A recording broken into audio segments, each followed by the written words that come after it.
আমাদের জীবনটাও এই কাঁঠালের আঠার মতো পুরো চিটচিটে হয়ে গেছে। কি অশান্তি!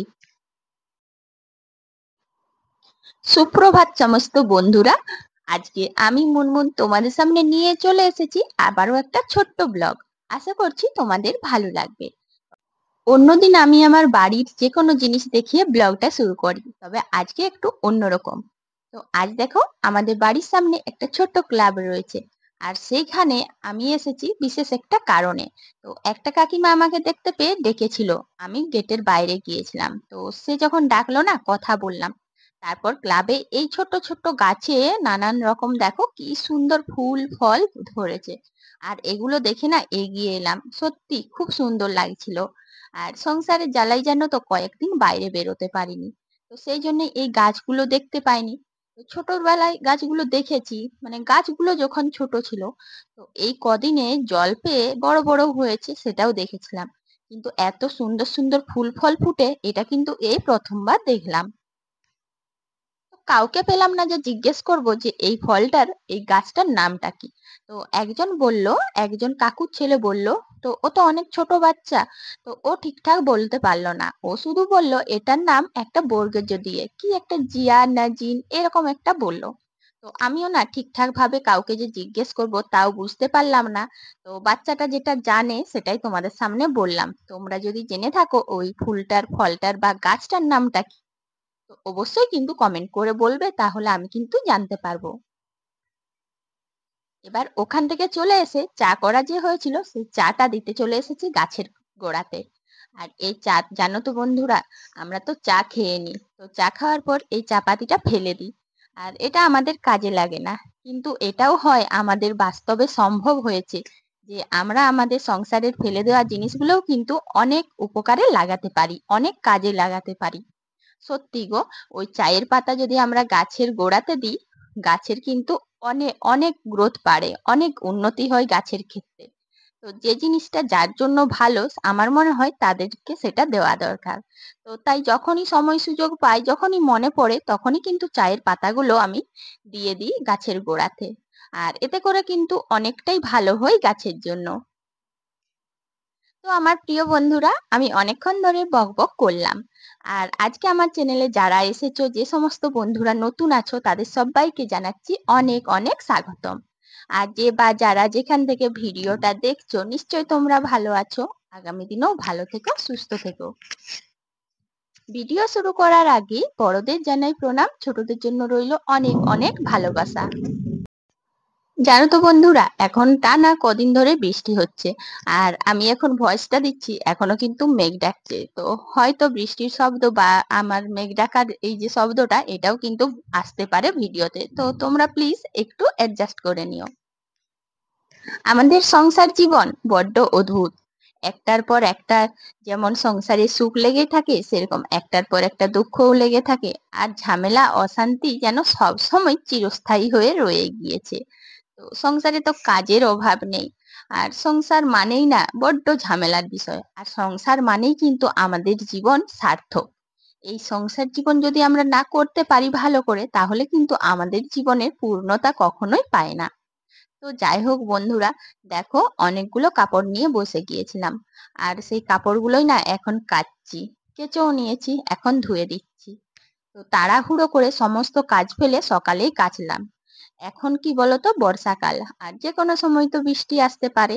তাই জানো, সংসারের যে কোনো কাজ করার আগে যদি সম্ভব হয়, আগে যদি কাপড়গুলো কেচে নেওয়া হয়, তাহলে খুবই ভালো হয়। আর আমিও সেরকম চেষ্টা করি, তবে সব দিন তো হয় না। আজকে চেষ্টা করলাম, আর দেখো কাপড়গুলো যা হোক তাড়াহুড়ো করে কাচা ধোয়া হয়ে গেল।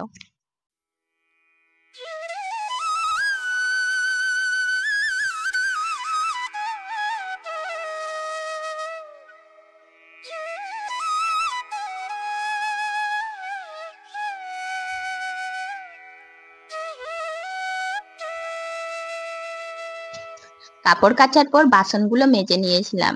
বাসন মাজার পরে কি হয় বলতো, কলপাটটায় কিছু এঁঠো থাকে, সেই এঁঠো জিনিসগুলো যদি আমি জল দিয়ে না ঝাড় দিই, ঠাকুর বাসন মাজতে পারবো না।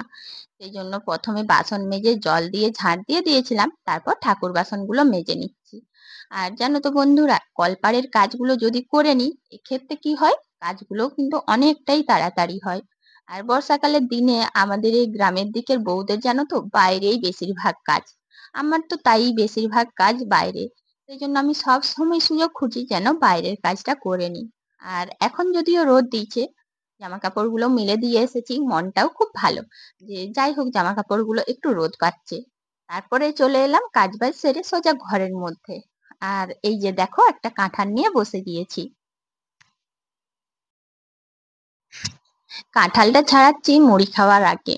কারণ আমি হয়তো খুব বেশি ভালোবাসি না, কিন্তু বাড়িতে যারা খেতে পছন্দ করে যদি মুড়ি খাওয়ার পরে ছাড়াই তাহলে একদমই ভালো লাগবে না। আর সত্যি বলতে কি যে কোনো বাড়িতেই জানো তো কাঁঠাল ছাড়ানোর সব থেকে ভালো সময় হচ্ছে মুড়ি খাওয়ার আগে। এক্ষেত্রে তোমার বাড়িতেও সবাই খেতে পারবে, আর এত বড় কাঁঠালের তো সবটা খাওয়া সম্ভব না।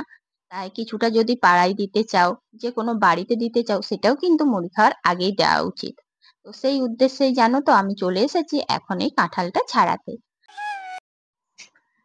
কাঁঠাল এত বড় জিনিস অথচ মানে ছাড়ানোটা এতই সহজ, কিন্তু কাঁঠালের মধ্যে যে আঠা থাকে সহজে কিন্তু সবাই কাঁঠাল ছাড়াতে পারে না।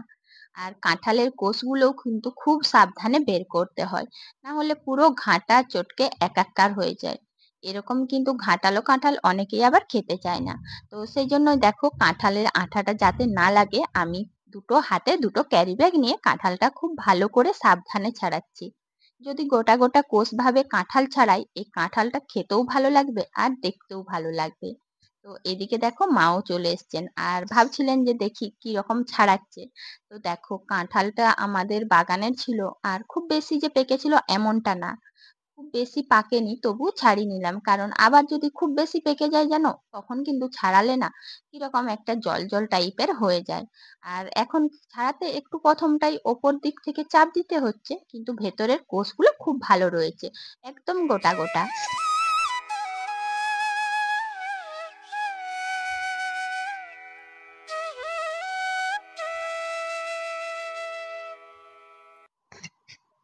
কাঁঠালটা ছাড়ানোর পরেই বাড়িতে একজন অতিথি এসেছে। আর তোমরা তো জানোই যারা বিশেষ করে গ্রামে থাকো, যারা খুবই অজপাড়া গ্রামে থাকো যেটাকে পল্লী গ্রাম বলা হয়, সেই সব গ্রামে জানো তো হঠাৎ করে অতিথি এলে অনেক সমস্যা হয়। মানে এমনও কিছু জায়গা আছে যেখানে হয়তো মিষ্টি বা চপ সিঙ্গারা বা কোনো কিছু অতিথি আপ্যায়নের খাবার পাওয়া যায় না। ঠিক সেরকম আমি যেখানে থাকি সেই জায়গাটাও গো।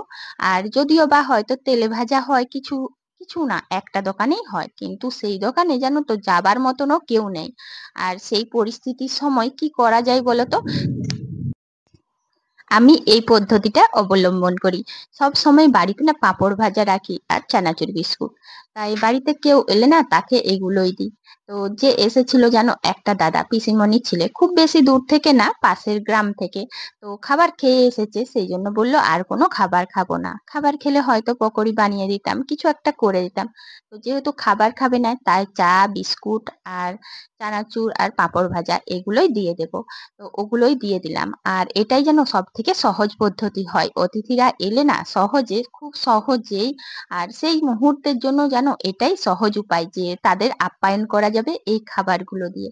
তো তাদেরকে দিয়ে দিলাম, দুজনে এসেছিল আর তারা চলেও গিয়েছে।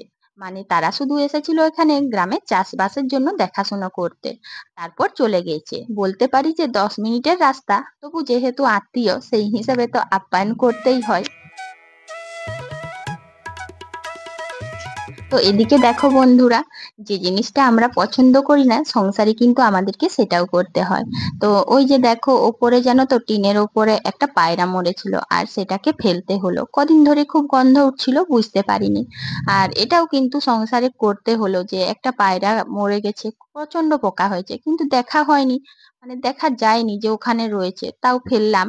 আর ওটা করার পরে জানো তো অনেক বমি করলাম, কারণ ওই সব জিনিসগুলো করলে না একটা অরুচি আসে আর প্রচন্ড বমি লাগে। তো যাই হোক, ওই জিনিসটাকে লাঠি দিয়ে যখন ফেললাম না এত গন্ধ এত বমি হলো কি বলবো। মানে তখন যেন মনে হয় সত্যি আমাদের জীবনটা মানে একটা অন্য রকম, যেন সেই আঠার মতো চিটচিটে হয়ে গেছে। কাঁঠালের আঠা যেমন ছাড়ানো যায় না, ঠিক সেরকম আমাদের সংসার জীবনটাও গো। এখানেও আমরা চাইলেও আমরা নিজেদের মতো কিছুই করতে পারবো না, আর এটার থেকে ছেড়েও যেতে পারি না। তো এটাই হচ্ছে আমাদের জীবন, নানান রকম ঝামেলা অশান্তি ভোগ করে জীবনে আমাদেরকে চলতে হচ্ছে। আর তারপরেই দেখো ছেলে শুরু করে দিয়েছে, ও তো কাঁঠাল মুড়ি খাবে না, কারণ কাঁঠাল একদমই পছন্দ করে না। তাই ওর জন্য একটু ম্যাগি বানিয়ে দিলাম। আর এখন খাওয়া দাওয়া একটু করে একটু বিশ্রাম নিয়ে চলে এসেছি স্নান করে সবজিগুলো ধুতে। তো এখন কি সবজি ধুচ্ছি বলো তো বন্ধুরা? তোমরা তো নিশ্চয়ই বুঝতে পারছো যে এই ঝুড়ি নিয়ে আমি শাক ধুচ্ছি। বর্ষাকালে শাক জানো তো প্রচুর বালি থাকে। তারপরে আবার কি বলতো, আজকে যে শাকটা কাটা হয়েছে এটাও কলমি শাক, কিন্তু প্রচন্ড বালি রয়েছিল।